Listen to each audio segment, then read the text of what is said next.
서울에 사는 한 남성이 여느 때처럼 어머니에게 안부 전화를 겁니다. 부산에서 할머니를 모시고 사는 어머니가 걱정되는 마음에 매일같이 빼놓지 않던 하루 일과였는데요. 그런데 그날은 오랫동안 연결음만 이어지고 고객이 전화를 받지 않아 삐 소리 이후 음성 사상으로 연결됩니다. 어머니는 답이 없었습니다. 불안한 마음에 새벽 비행기를 타고 한달음에 부산으로 내려간 남성. 그곳에서 참혹한 광경을 마주하고 맙니다. 난장판이 된 집안에서 어머니와 할머니가 모두 숨져 있었던 겁니다. 이들의 일상을 깨뜨린 범인은 과연 누구였을까요? 오늘 사건연구소는 부산 가야동 고부 살인 사건을 파헤쳐봅니다. 자, 2014년 사건입니다. 어머니가 연락이 안 돼가지고 한달음에 달려갔더니 세상에 집에 할머니와 어머니가 모두 숨져 있는 거를 목격한 이 아들. 정말 충격이 컸을 것 같은데 양 변호사님.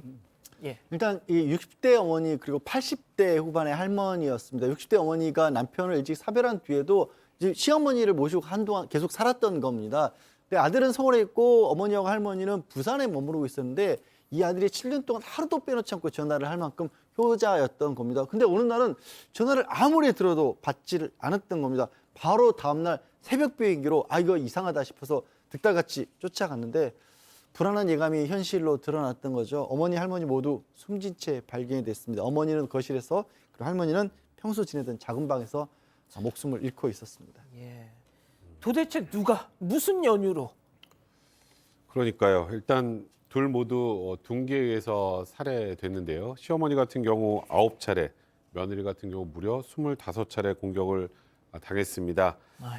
당일에 시어머니는 집에 있었고요. 그리고 며느리는 50년 지기 고교동창과 점심 약속이 있어서 점심 먹고 백화점 쇼핑을 마치고 오후에 3시 30분쯤에 집에 돌아왔는데 일단 이 범인은 시어머니를 먼저 살해한 다음에 며느리가 들어올 때까지 기다렸던 것으로 보입니다.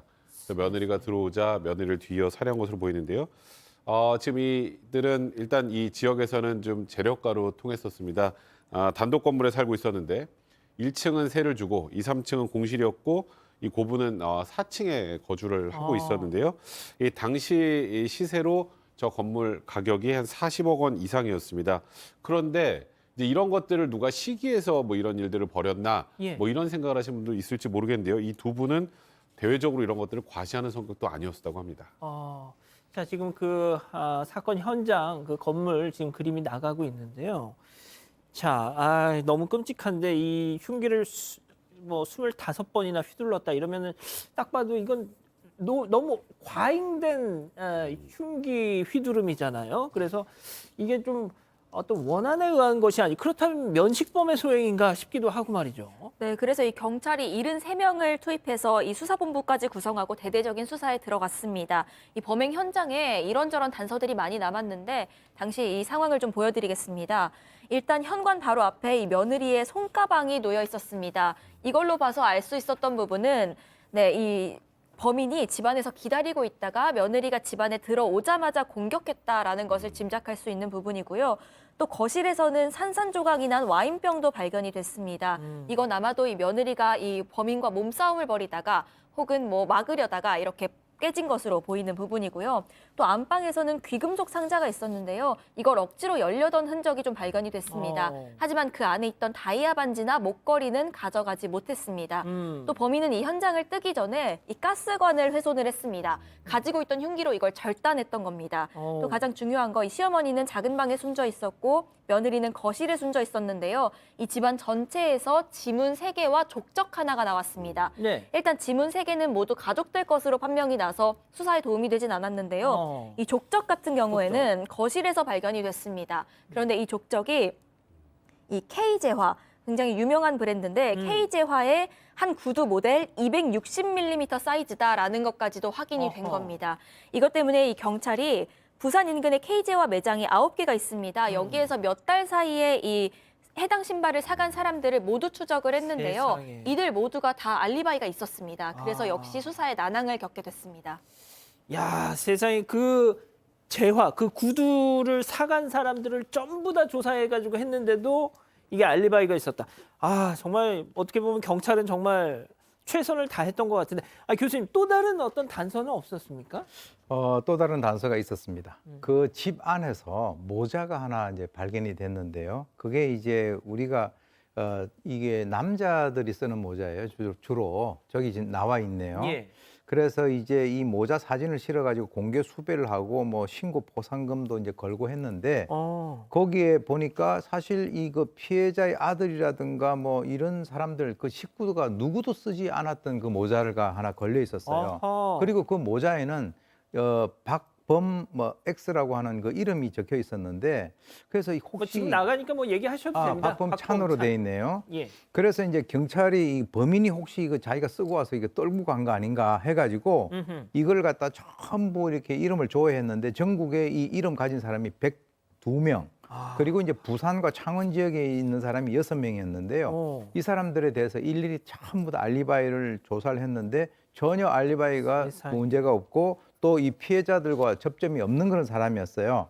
그랬는데 사실은 저게 이제 끝까지 밝혀지진 않았지만은 그 범인이 의도를 가지고 저 모자를 어디서 주워서 저기에다 갖다 놓은 것이 아닌가라고. 왜 그러냐면 저도 이제 이 사건을 좀 분석을 했었거든요. 예. 그래서 이제 아마 이제 근데 일단 뭐 범인이 잡혔기 때문에 뭐 범인이 저걸 갖다 놨다 안 놨다 이런 얘기는 안 했지만 처음에 사실 저 모자 때문에 수사가 상당히 그 혼선을 갖다 빚을 수 있는 그런 뭔가를 던져놓은 거로 그렇게 봅니다.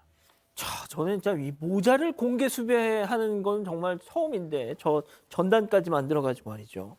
자, 아무튼 이게 일단 그렇다면 이게 면식범의 소행, 비면식범의 소행 그 양상이 다 섞여 있었단 말이죠. 자, 그럼 일단 그 주변 조사부터 해야 되지 않겠습니까? 네, 그래서 사건 당시에 경찰이 주변인 400여 명의 알리바이를 모두 조사를 했습니다. 그런데 이 피해자 같은 경우에는 평소에 굉장히 좁고 깊은 인간관계를 가지고 있었던 사람이었습니다. 그러니까 친밀하게 왕래하는 사람이 굉장히 적었고요. 이 소수의 사람들이랑 몇십 년 동안 알고 지내던 그런 유형의 사람이었던 겁니다. 또 남자 문제도 딱히 없었는데요. 남편이랑 사별을 했습니다. 그런데 그 이후에 별달리 만나던 남자가 있는 것도 아니었습니다. 자, 백 변호사님, 2014년이면 뭐 CCTV 충분히 그렇죠. 있었잖아요. 맞습니다. 그래서 경찰이 이 사건 정말 고생 많이 했는데요. 일단 피해자 집 인근 한 700m 정도까지 그때 있었던 식별 차량이 이제 확인이 된 그 차량 2,000대를 전부 조사를 했고요. 아유. 그리고 인근의 CCTV 139개를 조사했습니다. 그리고 추가로 사건 전후에 이제 버스가 지나다니잖아요. 근데 예. 버스 안에 블랙박스가 있죠. 버스 노선 13개에서 버스 331대의 블랙박스도 전부 확보를 했습니다. 그리고 마침내 지금 보시는 저 수상한 차량을 발견한 겁니다. 현장에서 한 150m 정도 떨어졌던 이 철물점 CCTV에 아주 살짝 저희 잡히는 은색 차량에 주목해 주시면 되는데요. 저 차량에서 누구 나온다. 검은색 옷을 입은 백발의 남성이 내렸고요.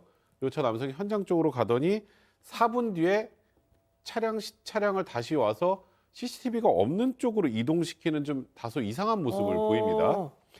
버스 블랙박스로 다시 한번 추적을 해보니까 저렇게 사라지고 나서 2시간 반 뒤쯤에 현장 방향에서 다시 이렇게 걸어 나와서 도로에 있는 차 문을 열고 다시 타는 모습이 찍혔는데요.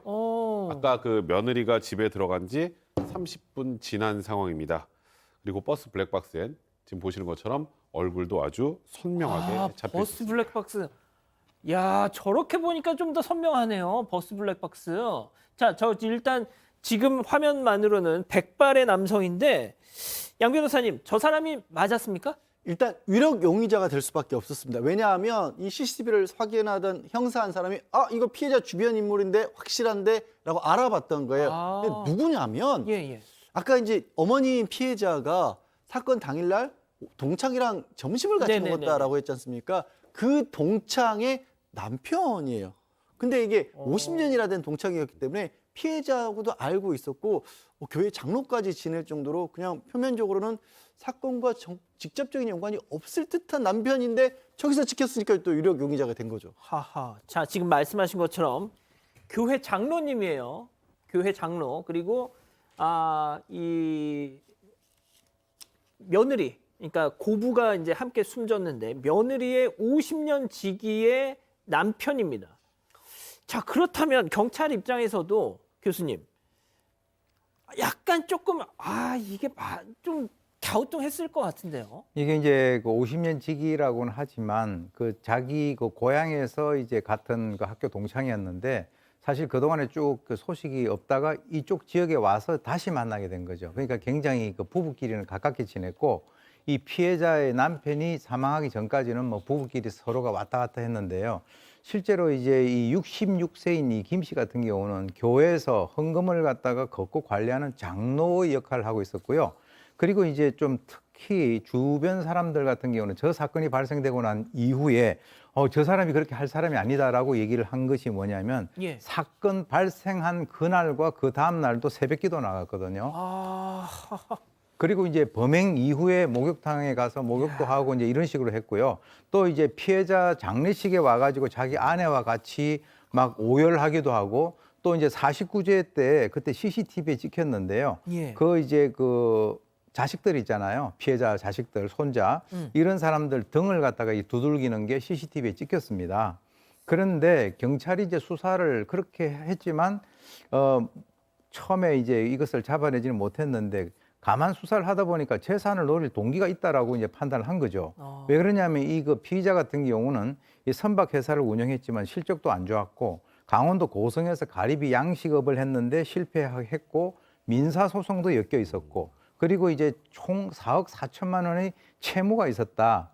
그리고 이제 뭐 구체적으로 밝혀지지는 않았지만 이 피해자하고 이 범인과 이 어떤 그 채무 관계가 있었던 그런 그 얘기가 그 당시에 나왔었어요. 예. 범행 당일 그리고 범행 다음 날 와가지고 새벽기도 막 하고 빈소에 와가지고 아이고 막 하면서 오열을 하고 그랬던 사람이 네, 맞습니다. 그래서 경찰이 일단 처음에는 이 남성을 참고인으로 불렀습니다. 그래서 피해자 집에 간 적 있냐고 물었는데 절대 간 적이 없다고 발뺌을 했습니다. 그런데 이 CCTV를 보여주고 나니까요. 이번에는 그 동네에 가긴 했었는데 집에 간 게 아니라 그 근처에 스크린 골프장에 간 거였다. 이렇게 말을 바꿉니다. 하지만 경찰이 골프장 내부 구조가 그럼 어떻게 생겼냐, 화장실은 어디 있냐 이런 것들을 물으니까 역시나 아무런 답을 하지 못했습니다.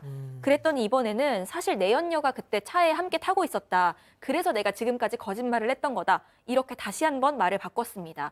그래서 경찰이 그 내연녀라는 여성에게 물어봤는데요. 그 여성은 자신은 그날 김 씨를 만난 적이 없다고 얘기를 합니다. 결국 경찰이 주변을 수사해 보니까요. 이 남성이 가리비 양식장을 하다가 실패한 적이 있습니다. 그런데 그 양식장에서 피해자 집에 족적을 남겼던 아까 말씀드렸던 구두. K제화, 네네. 260mm 사이즈의 그 K제화 구두가 발견이 된 겁니다. 또 이 구두의 실밥에서는요, 며느리의 혈흔까지 나왔습니다. 이야.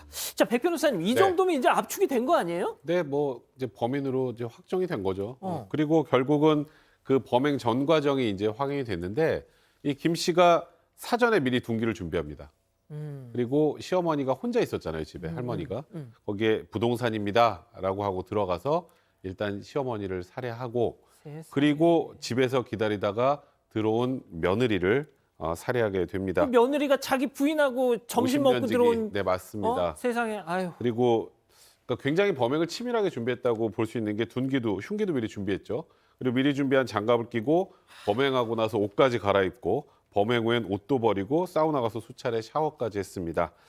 그러니까 사전 답사를 해가면서 CCTV 위치까지 전부 다 확인을 했고요. 그리고 이제 범행에 쓴 둔기는 화물차에 버렸다고 진술을 했는데 이 둔기를 못 찾았지만 뭐 이미 결정적인 증거가 다 확보가 된 상황이었던 겁니다. 예. 제가 교수님께 마지막에 여쭤볼게요. 자, 양 변호사님, 재판부의 판단은 어땠습니까? 그래서 재판부에 판단하기 전에요. 이런 모든 정황들이 나오는데도 불구하고 이 피고인 재판에 넘겨진 다음에 자기는 제대로 이렇게 이 사람들을 해친다는 걸 몰랐다라고 주장을 했어요. 예? 해리성 장애라서 심신미약이라 사물 변별 능력이 떨어진다. 그러면서 나는 이 사람들을 해치려고 한 게 아니고 집에 갔는지도 잘 모르겠다라고 그런 주장을 했습니다. 그래서 재판부가 보기에 아니 지금 시어머니 해치고 나서 2시간을 그 집에서 기다렸다가 그렇죠. 사람을 해치려는데 무슨 말도 안 되는 주장이냐라고 해서 받아들여지지 않았고요. 무기징역 선고했습니다. 아유, 참. 해리성 장애를 앓고 참. 알겠습니다. 교수님, 마지막으로 좀 정리를 해 주시죠. 네, 사실 뭐 이 범인들 같은 경우는 자신에 대한 그 범행 동기를 정확하게 밝히기를 꺼립니다. 특히 이 사람 같은 경우는 끝까지 우발적으로 범행을 했다. 뭐 아까 말씀드렸지 않습니까? 별로 고려할 만한 가치가 없는 그런 소리고 어떻게 보면 입이 달렸다고 말도 안 되는 소리를 갖다가 내는 것인데 실제로 저는 뭐 자기가 자신의 분을 풀기 위해서 그 어떤 그 피해자들이 자기에게 뭐 어떤 심리적인 압박을 느끼는 그런 사람들로 보였다라고 얘기를 하는데 예. 어떻게 보면은 뭐 그거는 본인이 그렇게 얘기를 하는 것이고요. 실제로 이 사람이 제가 이제 분석을 하면서 네네. 들었기는 이 피해자 같은 경우는 정말 가까워서 정말 이게 돈을 갖다가 빌려 주는 데 있어 가지고 뭐 이렇게 차용증 같은 것도 안 쓰고 빌려줬다라고 하는 그런 얘기도 있었거든요. 세상에. 그렇기 때문에 저는 이 범죄 피해라고 하는 것은 사실 상당히 가까운 사람이지 않습니까? 내막을 잘 알고 은혜를 베풀었는데 그것을 오히려 어떻게 보면은 그 은혜를 또 다른 것으로 갚는 이런 경우가 많기 때문에 사람을 사귀는 것에 대해서 정말 이렇게 잘 살피고 관찰하면서 사귀지 않으면 이런 황당한 어떤 피해를 당할 수도 있다라고 하는 그 교훈입니다. 이 부산 고부 살인 사건입니다. 예, 참 이런 비극적인 또 사건도 있었군요. 알겠습니다. 일단 사건 연구소 이렇게 정리하고요. 아직 안 끝났습니다. 이거 눌러주세요.